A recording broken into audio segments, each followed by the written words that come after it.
क्या पैसा ही सब कुछ है? माइकल जैक्सन 150 साल तक जीना चाहता था। किसी से हाथ मिलाने से पहले दस्ताने पहनता था। लोगों के बीच में जाने से पहले मुंह पर मास्क लगाता था। अपनी देख रेख करने के लिए उसने अपने घर पर 12 डॉक्टर्स नियुक्त किए हुए थे, जो उसके सर से लेकर पांव के नाखून तक की जांच प्रतिदिन किया करते थे। उसका खाना लेबोरेटरी में चेक होने के बाद उसे खिलाया जाता था। स्वयं को व्यायाम करवाने के लिए उसने 15 लोगों को रखा हुआ था। माइकल जैक्सन अश्वेत था। उसने 1987 में प्लास्टिक सर्जरी करवाकर अपनी त्वचा को गोरा बनवा लिया था।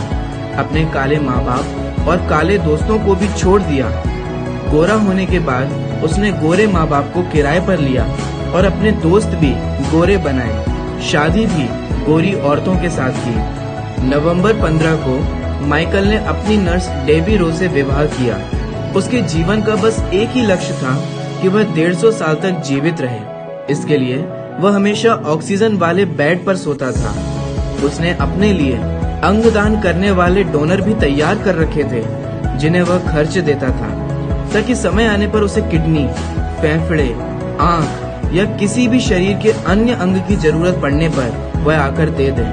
उसको लगता था कि वह पैसे और अपनी प्रसिद्धि के बदौलत मौत को भी चकमा दे सकता है, लेकिन वह गलत साबित हुआ।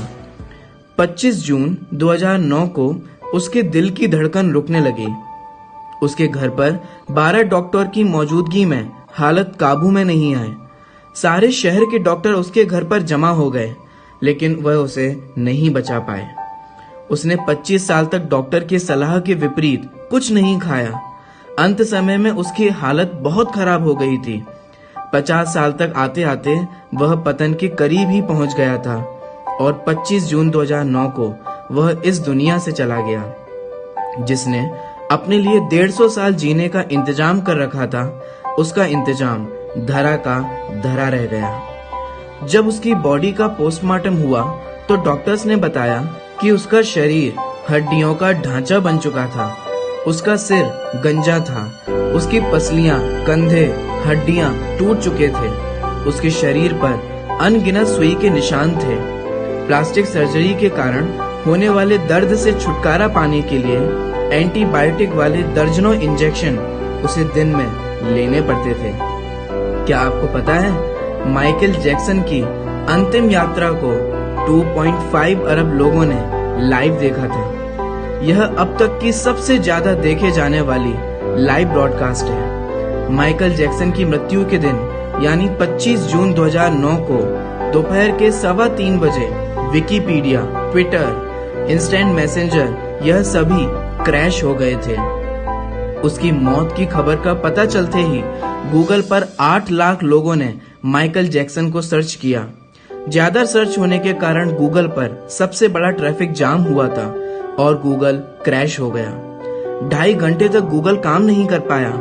मौत को चकमा देने की सोचने वाले हमेशा मौत से ही चकमा खा जाते हैं। सार यही है कि बनावटी दुनिया के बनावटी लोग कुदरती मौत की बजाय बनावटी मौत ही मरते हैं। ऐसे प्रसंगों को जानकर कुछ गंभीर प्रश्न उपस्थित होते हैं, जिनका हम सभी को चिंतन अवश्य करना चाहिए।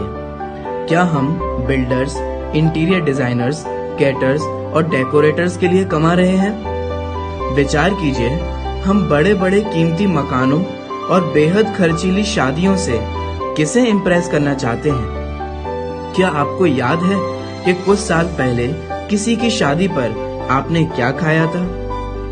जीवन के प्रारंभिक वर्षों में क्या हम पशुओं की तरह काम में जुटे नहीं रहते?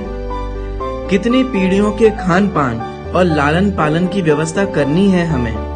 आजकल अधिकांश लोगों के 2 बच्चे हैं, बहुतों का तो सिर्फ एक ही बच्चा है।